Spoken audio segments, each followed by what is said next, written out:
자, 오늘은 누가복음 17장 1절로 10절 말씀을 통하여 은혜를 나누고자 합니다.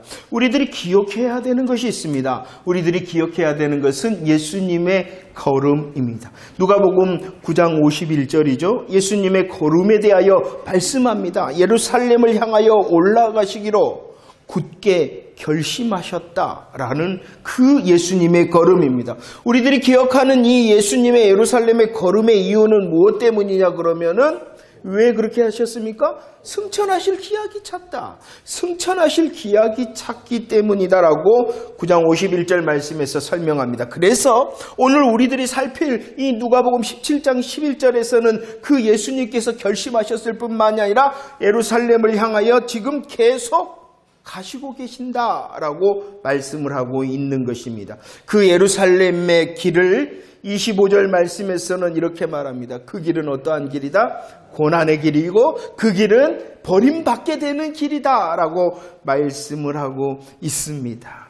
예수님께서 예루살렘을 향하여 계속 걸어가고 계십니다. 그 길은 고난과 버림을 받는 길. 그런데 오늘 이 누가복음 17장에서 말씀하시는 그 예루살렘의 길은 그냥 고난으로 끝나는 길이 아니다 라고 말씀을 하고 있습니다. 22절, 24절, 30절 말씀에 보면은 어떤 날에 대하여 말씀합니까? 인자의 날, 인자의 날에 대하여 말씀합니다. 인자가 나타나리라 라고 말씀하고 있습니다. 곧 이 누가복음 17장을 통하여 말씀하시는 것은 무엇이냐 그러면은 예수님의 십자가의 고난을 말씀하시는 거예요. 고난뿐만이 아니라 부활을 말씀하시는 것입니다. 승천을 말씀하시는 것입니다. 승천뿐만이 아니라 인자의 날, 인자의 재림의 복음의 시간을 말씀하고 있습니다. 복음의 시간을 이렇게 고난으로부터 재림의 시간까지 말씀하시면서 무엇을 말씀하시느냐? 이제 그 고난과 재림의 복음의 시간을 살아가고 있는, 살아내야 되는 제자들을 향하여 말씀하시는 것이 바로 오늘 누가복음 17장의 말씀입니다. 복음의 시간을 살아냅니다. 고난을 통하여 또 그 고난의 시작을 통하여 복음의 시작을 통하여 재림의 복음의 시간을 살아가야 되는 그 제자들이 어떻게 행해야 되는가를 말씀하시는 것이 오늘 누가복음 17장의 내용입니다. 우리 1절과 2절 말씀 함께 고백하도록 하겠습니다. 1절, 2절 시작. 예수께서 제자들에게 이르시되 실족하게 하는 것이 없을 수는 없으나 그렇게 하는 자마다 화로다. 그가 이 작은 자 중에 하나를 실족하게 할진대 차라리 연자맷돌이 그 목에 매여 바다에 던져지는 것이 낫다. 우리의 복음의 시간에 살아가야 되는 제자가 어떻게 해야 되느냐 그러면은 첫 번째 뭐하지 않도록 주의하라. 실족하게 하지 않도록 주의해라 라고 말씀합니다. 실족해 하는 자는 무엇이 있다? 화가 있다. 차라리 실족해 하는 자는 화가 있기 때문에 차라리 실족하는 것보다 어떤 것이 낫다 그럽니까? 자기 목에 연자맷돌을 메고 스스로 바다에 빠지는 것이 더 낫다. 스스로 바다에 빠지는 것이 더 낫다. 다른 사람을 실족해 하는 것보다 스스로 빠지는 것이 더 낫다라고 말씀하고 있습니다. 그런데 오늘 말씀해 보면 실족하게 하지 말라. 누구를 실족하게 하지 말라 그랬냐 그러면은 작은 자를 실족하게 하지 말라라고 말씀하고 있습니다. 그러면은 예수님께서 말씀하시는 이 작은 자가 누구냐는 것이에요.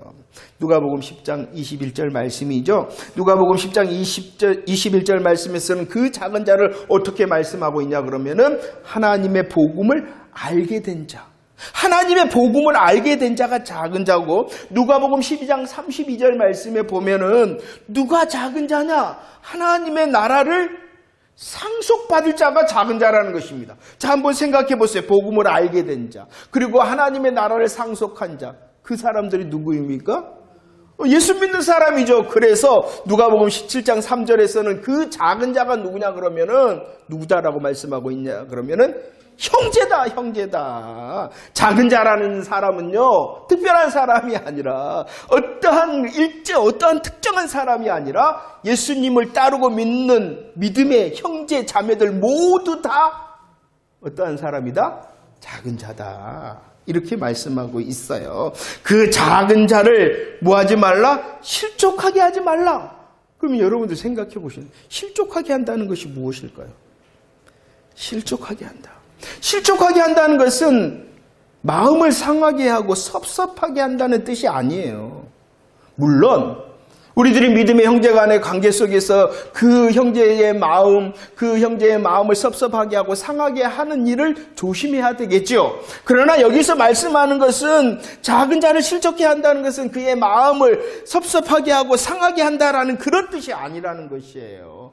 아주 중요한 뜻을 가지고 있어요. 실족해 한다는 것을 제가 쉬운 성경을 찾아서 기록해 놨는데요. 쉬운 성경에서는 17장 2절 말씀에서 뭐라고 그랬냐 그러면은 실족해 하는 것은 죄를 짓게 하는 것이다 라고 말씀을 하고 있는 것입니다. 실족해 하는 것은 작은 자를 실족해 하는 자는 그 자를 통하여 죄를 짓게 하는 것이 실족하게 하는 것이다 라는 것입니다. 그러면은 죄를 짓게 하는 것이 어떠한 죄라는 것입니까? 바로 잘 들으세요. 실족해 한다는 것은 복음 진리의 말씀을 잘못 알아, 복음의 진리의 말씀을 잘못 알아, 잘못 가르치거나 잘못 적용하거나 잘못 전하는 것이 바로 실족해 하는 것이다 라는 것입니다. 곧 하나님의 복음에서 벗어나게 하는 것이 실족하게 하는 것이다 라고 말씀하고 있는 것이에요. 실족해 한다는 것은 그 형제의 마음을 상하게 하고 섭섭하게 하는 것이 아니라 그 형제를 통하여 하나님의 복음에서 벗어나도록 하는 것입니다. 잘못 알고 잘못 가르치고 잘못 적용시키고 잘못 흐르게 하는 것이 바로 뭐 하는 것이다? 실족하게 하는 것이다 라고 말씀하고 있는 것이에요. 누가복음 12장 42절 45절 말씀입니다. 모든 성도에게는요 무엇이 맡겨졌냐 그러면은 때를 따라 나누어질 양식이 맡겨졌다는 것이에요. 이 양식이 무엇입니까? 복음이죠. 복음, 말씀이죠. 그 말씀이 다 맡겨졌어요. 그런데 그가 어떻게 생각합니까? 주인이 더디오리라 라고 그 복음에 대하여 관심을 갖지 않고 잘못 알고 잘못 생각하여 이것이 실족하게 하는 것이라는 것이에요. 복음을 잘못 분별하고 시대와 세대에 대하여 분별하지 못하게 하여 죄를 짓게 하는 것이 실족하게 하는 것이다 라고 말씀을 하고 있는 것입니다. 왜 이것이 이토록 중요하냐? 왜 이토록 하나님 우리 예수님께서 화로다 우리 복음의 시간을 살아내야 되는 우리 제자들은 다른 이들을 실족하게 하지 말아야 된다. 다른 사람을 하나님의 복음에서 벗어나도록 해서는 안 된다. 왜 이렇게 심각한 문제입니까? 실족해 한다는 것이 누가복음 11장 52절 지식의 열쇠를 가졌어요. 말씀을 맡았어요. 양식을 맡았어요. 그런데 우리들이 실족해 한다는 것은 자기도 들어가지 않을 뿐만 아니라 다른 사람들을 어떻게 해버리는 거예요? 막는 것이요. 누가복음 6장에서는 막는 것, 그것을 어떻게 더 설명하고 있냐 그러면은 구덩이에 빠치는 것이기 때문이다. 막았다. 들어가려는 사람 막았다. 구덩이에 빠치겠다. 어떻게 한다는 거예요? 그러니까 실족하지 않도록 해야 된다라고 말씀을 하고 있습니다. 복음의 시간을 살아냅니다. 이제 인자의 날, 주님의 재림의 날을 기다리는 제자는 실족하게 하지 말아야 된다라고 말씀을 하고 있어요. 이 말이 무엇입니까? 더 복음을 분별하고 더 복음을 무장하고 더 복음으로 잘 흘러보내는 자가 되어줘야 된다라고 말씀을 하고 있는 것입니다. 실족하게 하지 않는 복음의 무장자, 분별하고 무장하고 잘 흘려보내는 저와 여러분들이 되어지기를 축원합니다. 3절 말씀도 읽어볼까요? 3절입니다. 3절 시작. 너희는 스스로 조심하라. 만일 내 형제가 죄를 범하거든 경고하고 회개하거든 용서하라 라고 말합니다. 실족하게 하지 않는다는 것은 복음을 분별하고 무장하고 잘 흘려보내므로 실족하게 않을 수가 있어요. 또 실족하게 않기 위해서는 뭐 해야 되냐? 오늘 말씀을 보세요. 3절 말씀. 형제가 죄를 범하였다. 죄를 범하였대요. 뭐 했다는 것입니까? 죄를 범하였다. 형제가 죄를 범하였다. 뭐 했다는 것이에요? 하나님 나라의 복음에서 벗어났다는 것이에요. 하나님 나라의 복음에서 벗어나면은 뭐 해야 된다라고 말씀합니까? 경고할 수 있는 사람이 돼야지 실족하게 하지 않는다라고 말씀하고 있는 거예요. 이해가 되시죠? 실족하지 않기 위해서는 먼저 자신이 복음을 분별하고 무장하고 잘 흘려보낼 뿐만 아니라 다른 사람이 뭐 했다? 죄를 범하였다. 다른 사람이 하나님의 나라의 복음에서 벗어나면은 뭐 할 수 있어야 된다? 경고할 수 있어야 된다라고 말씀을 하고 있어요. 이사야 56장 10절 말씀에 보면은 두 지키는 자가 나옵니다. 누가 나오냐 그러면은 두 지키는 자. 첫 번째 지키는 파수꾼, 두 번째 지키는 개. 파수꾼은 보고 지켜야 됩니다. 개는요 짖으면서 지켜야 된다. 보아야 된다, 짖어야 된다, 말해야 된다는 것이요. 그런데 그 파수꾼과 개와 같은 역할을 해야 되는, 지키는 역할을 해야 되는 그 사람들이 뭐 한다? 개꿈을 꾸고 있고 누워있고 잠자기를 좋아한다라고 말씀하고 있어요. 그래서 그들이 이 파수꾼과 같이 그 역할이 개와 같은 역할을 해야 되는데 경고하지 못했어요.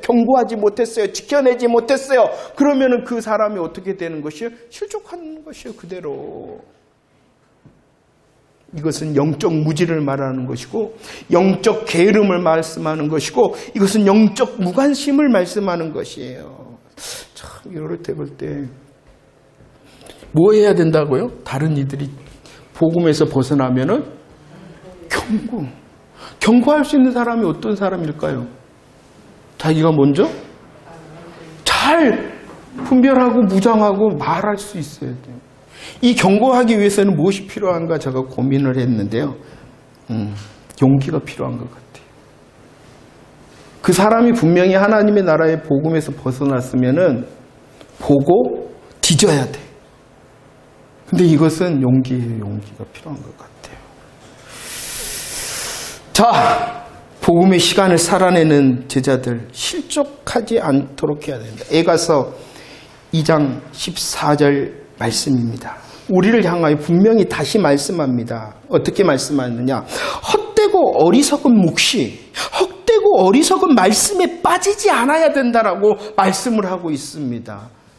묵시, 말씀이라 해서 다 하나님의 진리의 말씀이 아니라는 것이에요. 그렇기 때문에 더 어떻게 해야 된다고? 헛되지 않은가? 어리석지 않는가? 그 하나님 말씀이라는 묵시라는 그것이 정말로 하나님의 뜻인가? 라는 것을 분별해낼 수 있어야 되고 분별된 말씀을 무장하고 흘러보낼 수 있어야 된다는 것입니다. 흘러보낼 때는요. 갈라디아서 1장 10절 흘러보낼 때는 어떻게 해야 됩니까? 사람들을 좋게 하는 것이 아니라 사람들이 잘못을 하면 뭐 해야 되겠어요? 경고해. 여러분들이 준비가 되셨나요? 저는 잘 안 된 것 같아요. 그래서 제가 용기를 더 가져보려고 합니다. 뭔 말인지 알지요?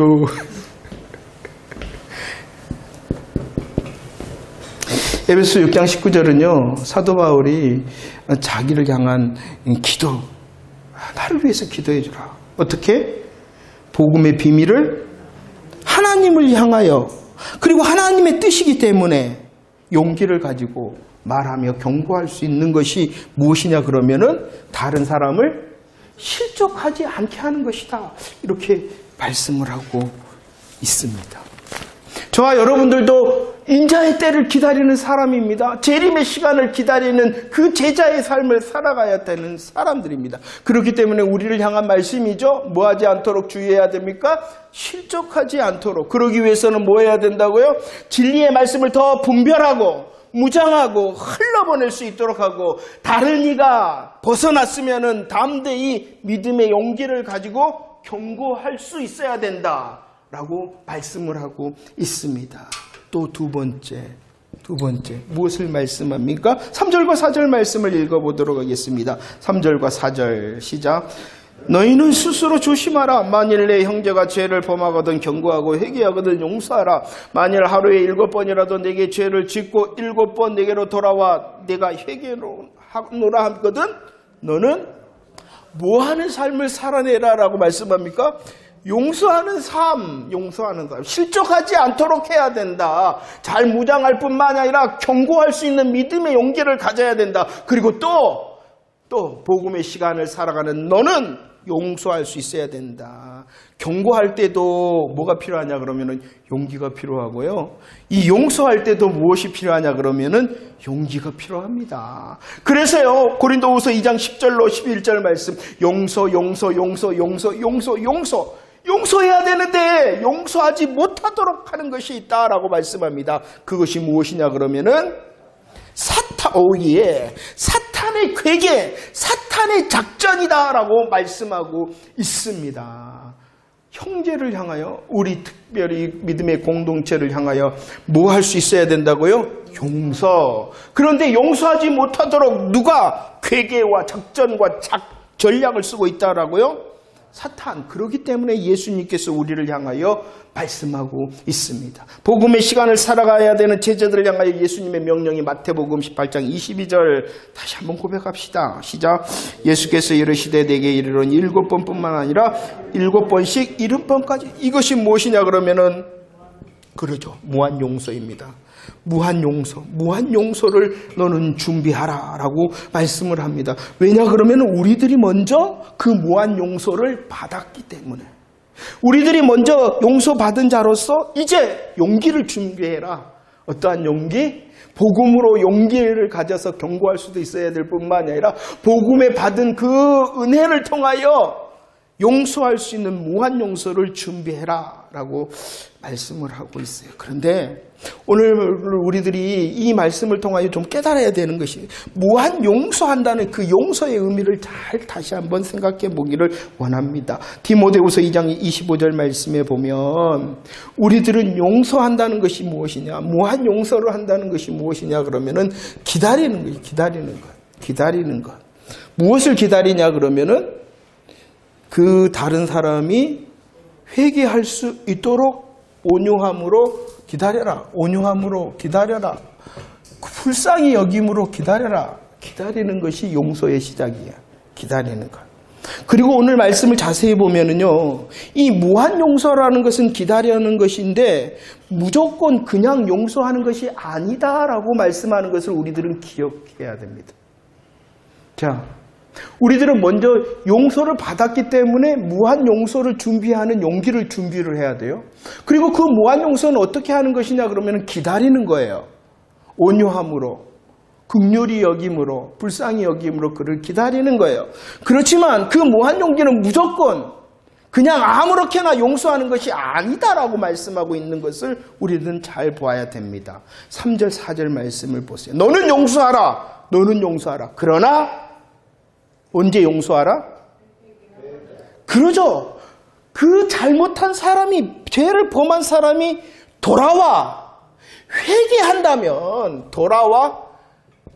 회개하면은 뭐 하라라고요? 무한 용서를 하라. 용기를 내 무한 용서를 하라라고 말씀을 하고 있다는 것을 잊지 마시기를 바랍니다. 용서는 어떻게 하는 것이냐? 기다려주는 것입니다. 용서는 어떻게 하는 것이냐? 그냥 하는 것이 아니라 돌아와 잘못했습니다 라고 말할 때에 용서하는 것이 진짜 용서다라고 말씀하고 있습니다. 왜 해야 되느냐? 우리들이 먼저 용서의 은혜를 받았기 때문입니다. 용서를 받았기 때문에 무한 용서의 용기를 준비하는 저와 여러분들이 되어지기를 축원합니다.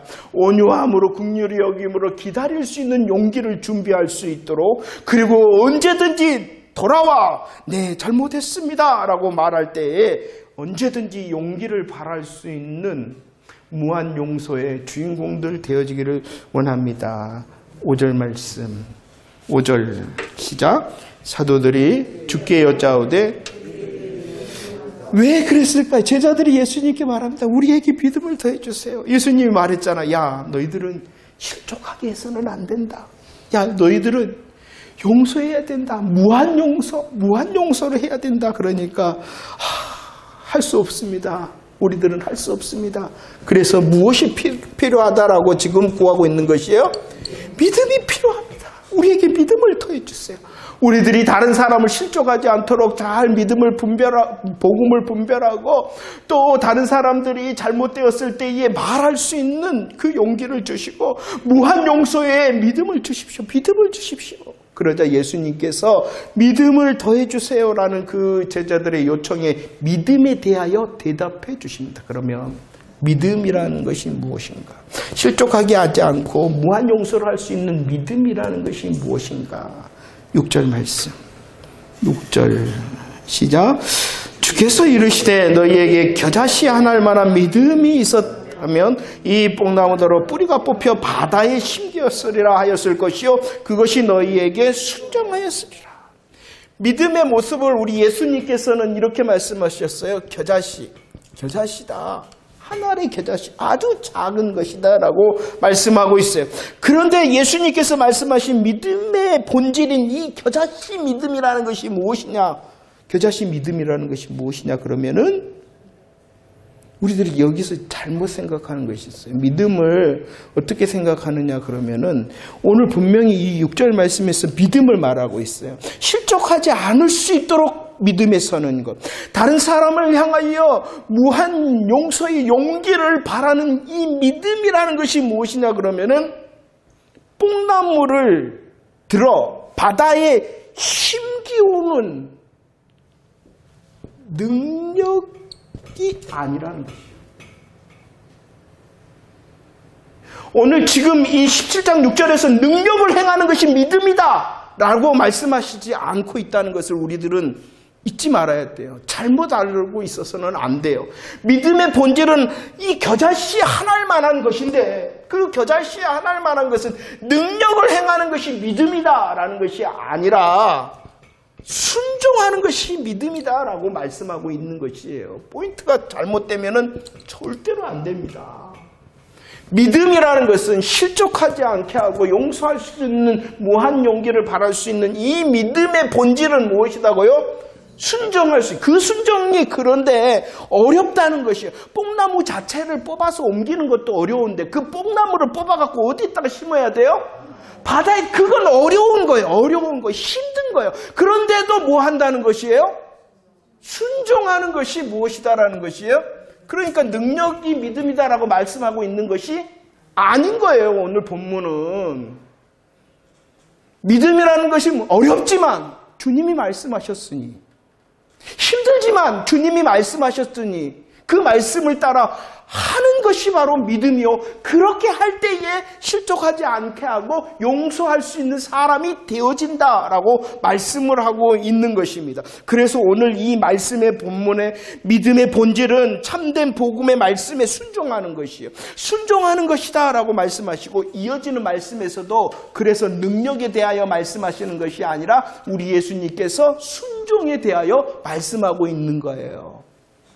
6절은 이 겨자씨만한 믿음의 본질은 능력을 행하는 것이 믿음이다라고 말씀하는 것이 아니라 어렵고 힘들지만 복음의 말씀에 뭐하는 것이다?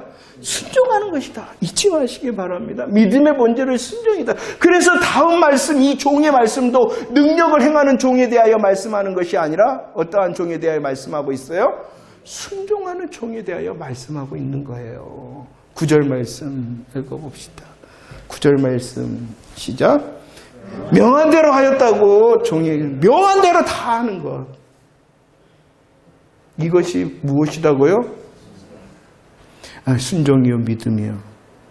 근데 순종은 어렵고 힘든 거 다 알아요. 그러나 주님의 말씀이기에 분별된 복음의 말씀과 명령이에 하는 것. 그것이 바로 믿음이다.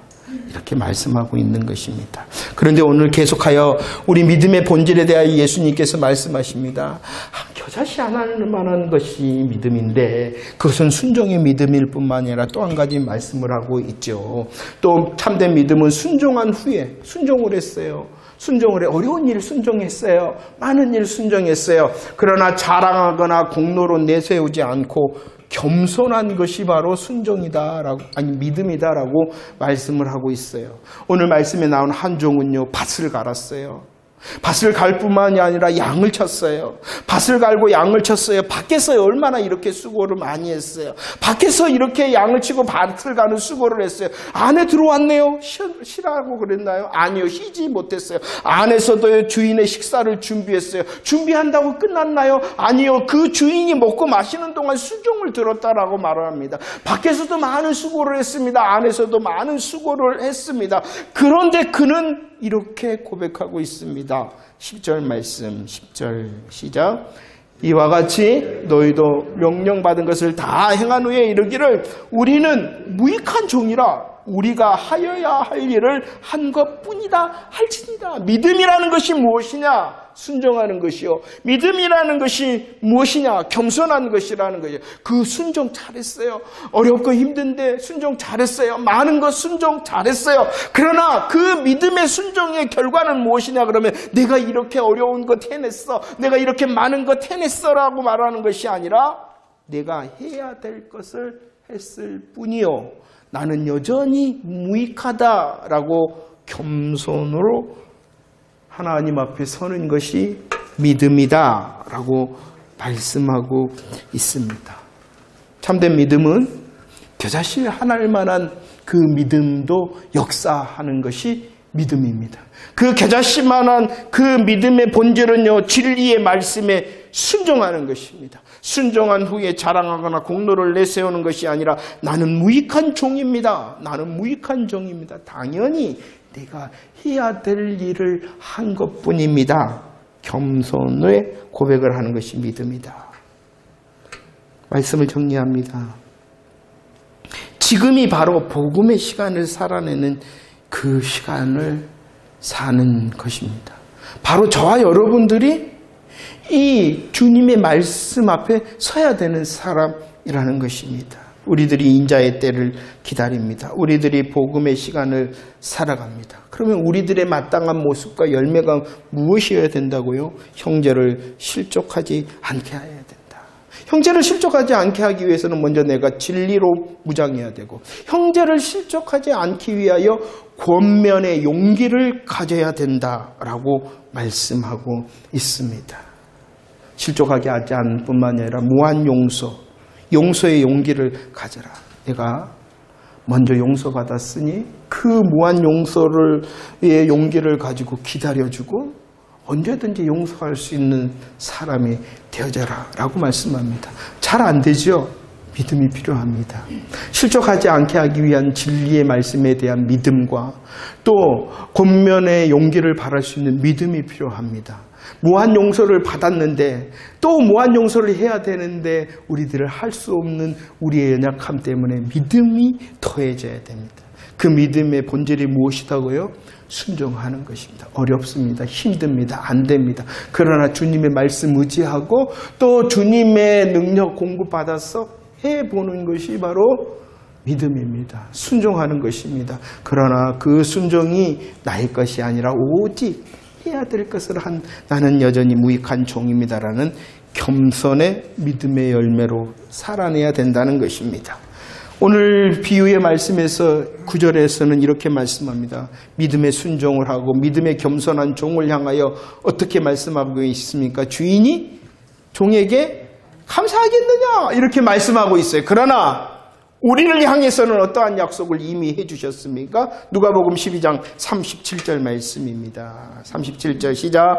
주인이 와서 깨어있는 것을 보면 그 종들은 복이 있으리로다. 내가 진실로 너에게 이르노니 주인이 띠를 띠고 그 종들을 자리에 앉히고 나와 수종들리라 라고 말씀하고, 오늘 비유의 말씀에서는 밖에서도 안에서도 수고했잖아요. 겸손했잖아요. 그런데 또 주인이 뭐 했다고요? 감사하지 않을 것이다 라고 말했으나 주인 대신 우리 주님께서는 분명히 약속하셨어요. 우리의 이런 믿음의 열매와 믿음의 수고, 정말로 믿음의 몸부림을 향하여 주님이 보시고 복이 있다라고 말씀하시고, 그 주인 대신은 우리 주님이 우리를 앉히고 우리를 위하여 수종들리라, 영광으로 누리게 하리라라고 약속하셨다는 것 잊지 마시기를 바랍니다.